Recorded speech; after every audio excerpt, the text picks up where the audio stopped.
Mari kita berdoa sebelum kita mulai kelas kita. Bapa di surga, Bapa yang baik, saat ini kami akan belajar, tolong kami agar kami boleh mengerti. Kami serahkan kelas kami di dalam tangan-Mu, di dalam nama Yesus, kami telah berdoa. Amin. Kita akan melanjutkan pelajaran kita mengenai orang-orang yang berdiri dalam kebenaran Tuhan. Lalu kita telah belajar tentang Yusuf. Kenapa Yusuf bisa bertahan ketika dia digoda atau dicobai? Itu oleh karena dia tetap setia dalam pencobaannya. Dia tetap setia dalam kesulitan hidupnya. Dan dia tetap bersyukur. Pada saat ini kita akan mempelajari satu topik yang kurang lebih mirip dengan judul berdiri dalam prinsip kebenaran. Nah, bagaimana itu berdiri dalam prinsip kebenaran? Nah, prinsip kebenaran ini cuma kita dapat melalui Alkitab. Dan dalam kehidupan kita harus selalu menghidupkan, menjalankan apa yang dikatakan di firman Tuhan. Nah, ada satu cerita di Alkitab yang bercerita mengenai umat Tuhan yang berdiri dalam prinsip kebenaran walaupun dia harus mati.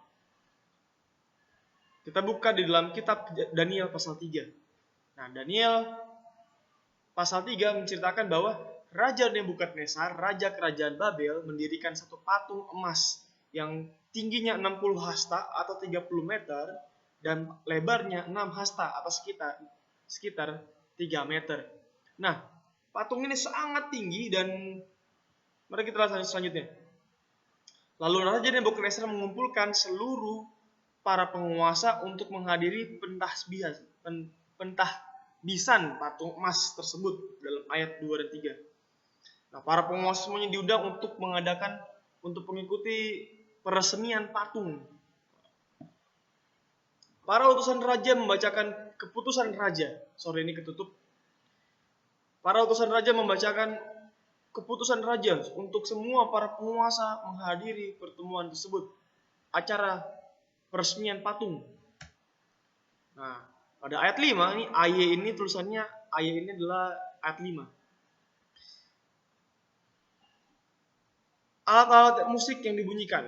Jadi raja bilang ketika kalian menghadiri satu pertemuan ini dan ketika kalian mendengarkan musik, ada trompet, seruling, kecapi, gambus, serafim, rebab, dan sangkakala dibunyikan satu kali. Ketika kalian mendengarkan itu semua, kalian harus sujud menyembah patung tersebut. Jadi perintah raja adalah ketika para penguasa itu datang ke tempat peresmian patung tersebut, dan ketika para penguasa tersebut mendengarkan alat musik itu, mereka harus menyembah patung itu. Setelah mendengar suara musik, semua orang harus sujud. Setelah mendengar suara musik, semua orang harus sujud menyembah patung. Ayat 6. Musik berbunyi. Mereka sujud menyembah patung emas. Yang tidak mau sujud menyembah, seketika itu juga dicampakkan dalam perapian yang menyala-nyala. Nah, kata Raja bilang, kalau ada yang gak mau menyembah patung yang saya telah bikin, dia harus dimasukkan ke dalam api yang menyala-nyala, dibakar hidup-hidup. Ketika musik dibunyikan, semua orang sujud, dari segala bangsa sujud menyembah patung emas setelah mendengar sangkakala pada ayat yang ke-7. Tetapi ketika semua orang bersujud menyembah patung, karena takut untuk dibunuh di dalam api, Sadrak, Mesak, Abednego tidak mau menyembah patung emas yang membuat orang lain marah. Jadi orang-orang lain ini yang melihat Sadrak dan Mesak dan Abednego, kok mereka nggak mau menyembah? Dasar mereka ini tidak patuh. Jadi mereka semuanya marah dan akhirnya mereka melaporkan ketiga orang ini. Mereka bertiga berdiri pada prinsip kebenaran.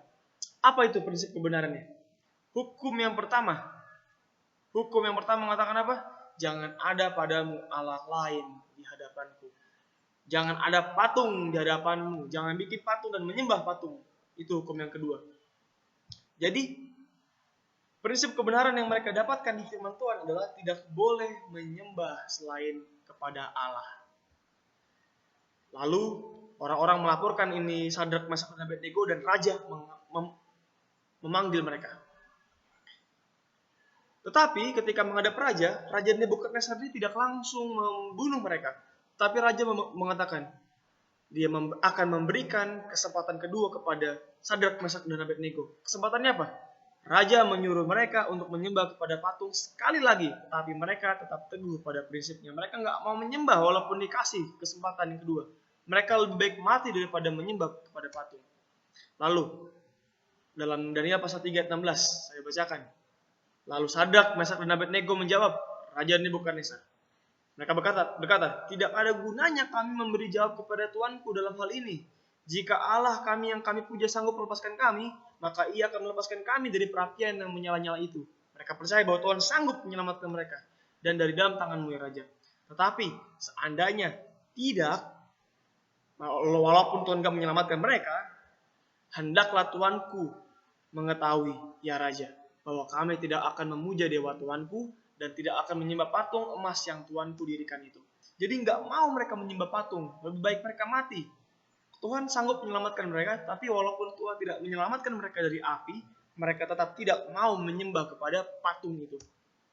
Tidak ada kompromi, tetap harus berdiri pada prinsip Alkitab.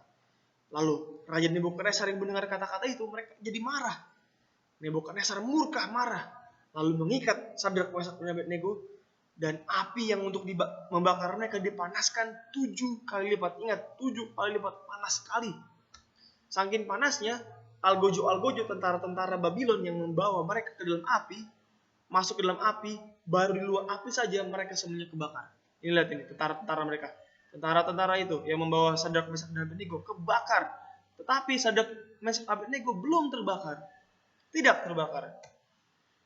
Ketika di dalam api itu, Raja Nebukadnezar melihat sesuatu yang aneh dalam ayat 24. Apa itu? Ada 4 orang yang di dalam api. Padahal kan cuman ada 3, Sadrak, Mesak, dan Abednego, tetapi ada 4 orang di dalam sana. Siapa orang yang keempat itu? Dan bersama-sama 4 orang ini, Sadrak, Mesak, dan Abednego bersama dengan orang yang keempat ini berjalan-jalan di atas api dan tidak terbakar. Sangat luar biasa. Orang yang keempat rupanya seperti anak dewa. Ini dewa tulisannya, tidak terlalu jelas. Orang yang keempat rupanya seperti anak dewa pada ayat 25. Nebukadnezar ingin tahu, penasaran. Siapakah orang yang keempat itu dan mengapa mereka masih hidup? Raja bersuruh memanggil mereka di pintu perapian. Sini kalian semua, turun. Ketika mereka berempat turun, yang turun ternyata cuma 3, yaitu Sadrak, Mesak, dan Abednego. Orang yang keempat sudah pergi, hilang. Tubuh mereka bertiga diperiksa oleh Raja pada ayat 27. Tidak ada salak lecet, tidak ada kebakar, tidak ada bau asap, tidak mempan terhadap api tubuh mereka. Lalu ketika Raja Nebukadnezar melihat keajaiban ini, Raja Nebukadnezar memuji Allah.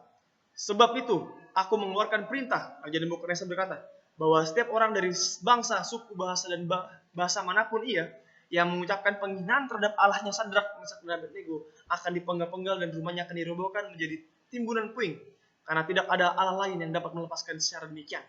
Lalu Raja memberikan kedudukan tinggi kepada Sadrak, Mesak, dan Abednego di wilayah Babel. Kesimpulannya, siapakah orang yang keempat ini?